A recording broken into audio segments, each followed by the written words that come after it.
ma ei ole neid numbreid kokku löönud.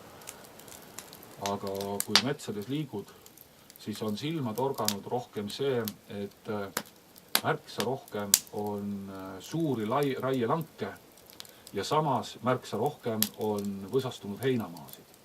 Ehk et ma usun, et see tõde on kusagil seal vahepeal. Mets on hakatud rohkem raiuma, sest metsaga kaetud maa-ala on Eestis saanud palju rohkemaks. Aga raiutakse tugevat elujõulist metsa, see, mille arvelt mets on rohkemaks saanud, need on võsastunud karjamaad. See on selline mitteväärtuslik mets. Ja see, kuidas seda metsa tehakse, see teeb vahest südamele valu, sest et kui sa näed, no muidugi, metsa majandamine ei ole ju see, mis ta oli 100 aastat tagasi, isegi mitte see, mis ta oli 50 aastat tagasi, kus ikkagi kõik see, mis raiest üle jäi, ja raiest ei jäänud palju üle, et ka peenemkraam veeti välja. Ja see, mis üle jäi, see anti külameestele kütteks varuda.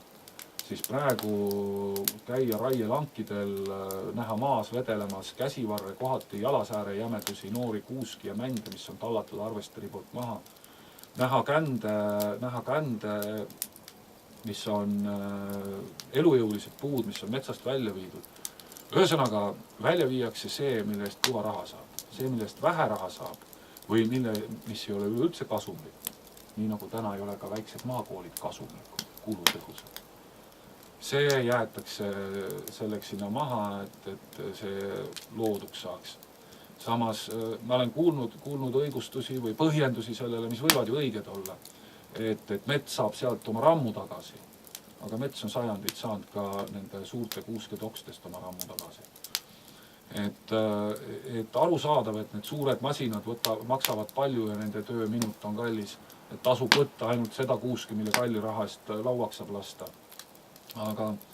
Aga antagu või kampaania korraski inimestele, et tulge võtke tasuta, vedage need roikad omale kütteks. Kütet on ju, see on kas või küttekski, aiateivastest rääkimata, et on metsaalused täis või raielangid täis.